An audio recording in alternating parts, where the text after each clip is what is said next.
मिल्कीपुर में बीजेपी का होगा पारसी समाज, मुसलमानों और पारसी समाज में होगी जंग। मिल्कीपुर में जब से उपचुनाव की तारीखों का ऐलान हुआ है, तब से मुसलमान और पारसी समाज की जंग चल रही है। जंग वोट देने को लेकर, जंग मिल्कीपुर को भगवा में करने को लेकर है, क्योंकि योगी ने मिल्कीपुर में कुछ ऐसा कर दिया है कि अब पूरा मिल्कीपुर भगवा में हो जाएगा और अखिलेश मातम मनाते नजर आएंगे। नमस्कार, कैपिटल टीवी देख रहे हैं आप, मैं हूं आपके साथ हर्ष भारद्वाज।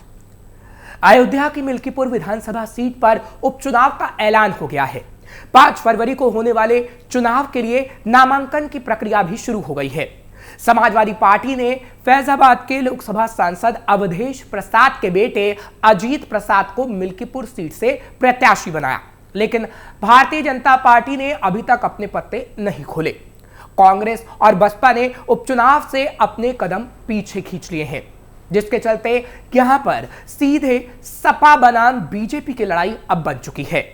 बीजेपी और सपा के बीच सीधा मुकाबला। मिल्कीपुर विधानसभा सीट पर हो रहे उपचुनाव में बीजेपी और सपा के बीच सीधा मुकाबला माना जा रहा है। बसपा मिल्कीपुर उपचुनाव नहीं लड़ रही है। बसपा प्रमुख मायावती ने पहले ही साफ कर दिया है कि पार्टी मिल्कीपुर सीट पर अपना उम्मीदवार नहीं उतारेगी। कांग्रेस भी मिल्कीपुर सीट पर अपना प्रत्याशी नहीं उतार रही, हालांकि उसने सपा को समर्थन देने का निर्णय लिया है। आजाद समाज पार्टी ने जरूर मिल्कीपुर सीट पर रणधीर भारती कोरी को प्रत्याशी बनाया, लेकिन मुख्य रूप से मुकाबला बीजेपी और सपा के बीच ही रहने वाला है। 2022 में मिल्कीपुर और 2024 में फैजाबाद सीट गंवाने वाली बीजेपी के लिए उपचुनाव का नतीजा परसेप्शन के लिहाज से अहम है। हालिया उपचुनाव में शानदार जीत से लबरेज पार्टी मिल्कीपुर जीतकर अयोध्या के परिणाम को एक्सीडेंटल साबित करना चाहती है। अगर नतीजे पक्ष में नहीं रहे तो उसके लिए विपक्ष को जवाब देना काफी मुश्किल होगा। यही कारण है कि सरकार और संगठन यहां पूरी ताकत झोंके हुए हैं।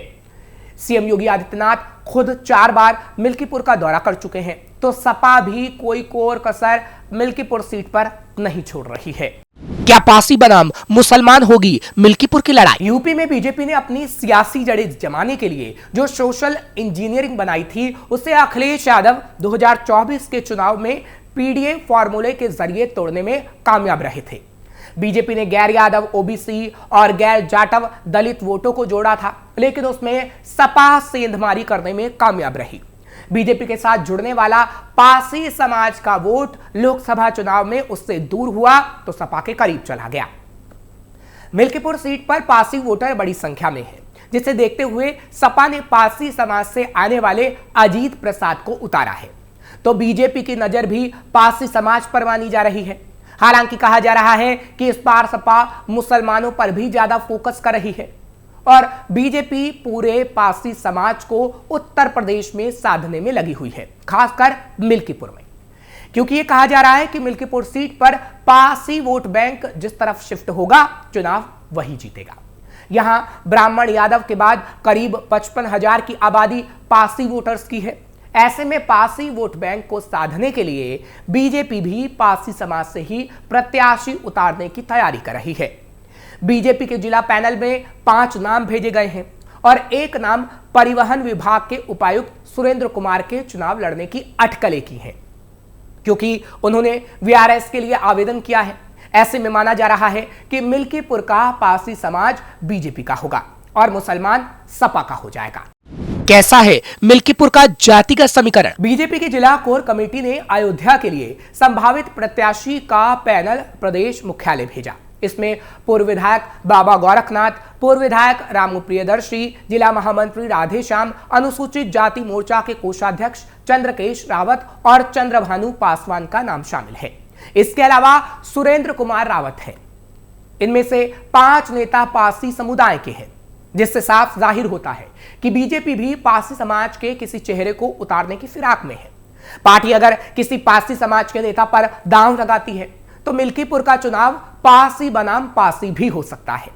ऐसे में पारसी वोटर जिस दल की तरफ रुख करेगा, उसकी जीत होगी।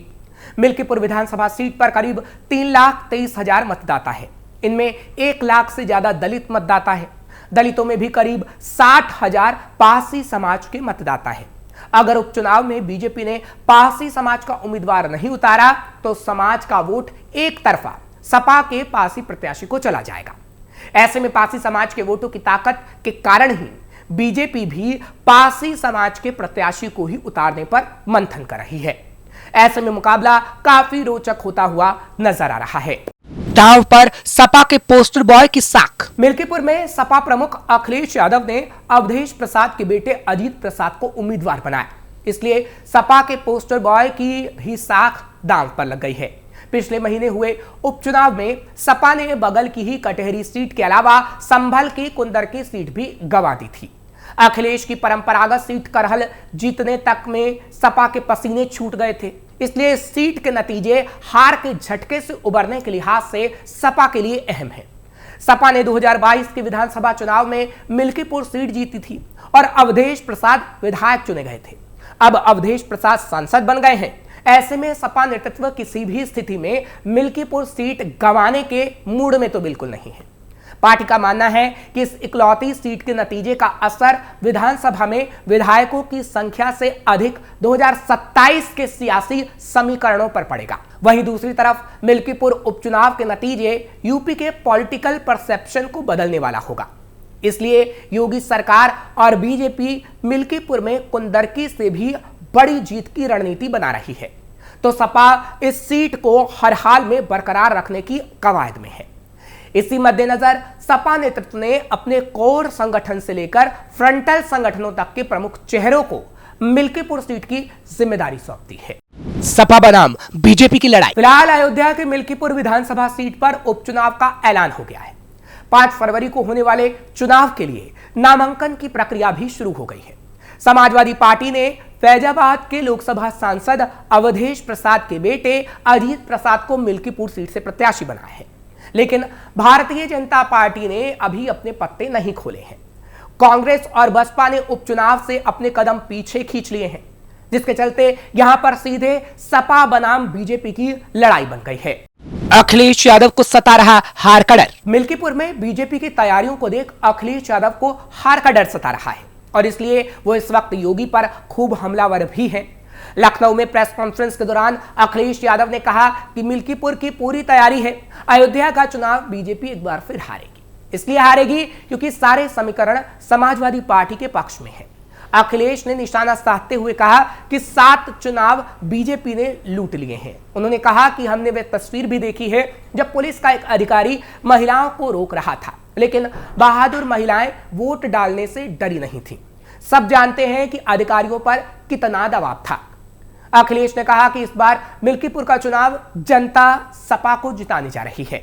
मिल्कीपुर उपचुनाव के लिए लगाए गए योगी के मंत्रियों पर अखिलेश ने कहा कि उन सबके विभाग देखें तो वो सब लूटने वाले लोग हैं, किस विभाग से शिकायत नहीं आ रही है।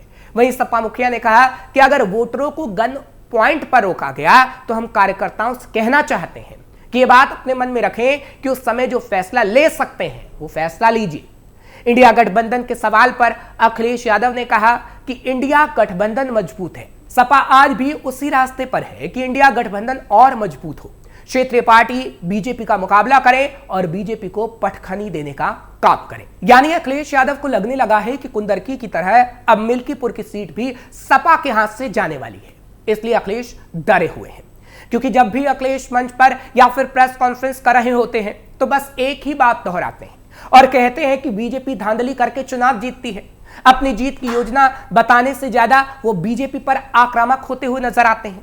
साथ ही किसी और वर्ग से ज्यादा मुसलमान मुसलमान कहते नजर आते हैं। लेकिन कुंदरकी की तरह ही अब मिल्कीपुर की जनता भी अखिलेश यादव को अच्छे से समझ चुकी है और इसलिए अखिलेश यादव डरे हुए हैं, क्योंकि मिल्कीपुर जब हाथ से निकलता नजर आ रहा है तो अखिलेश यादव बौखलाए नजर आ रहे हैं। फिलहाल आपको ये खबर कैसी लगी आप कमेंट सेक्शन में जरूर बताइए। खबर को शेयर करें और हमारे चैनल को सब्सक्राइब जरूर करें।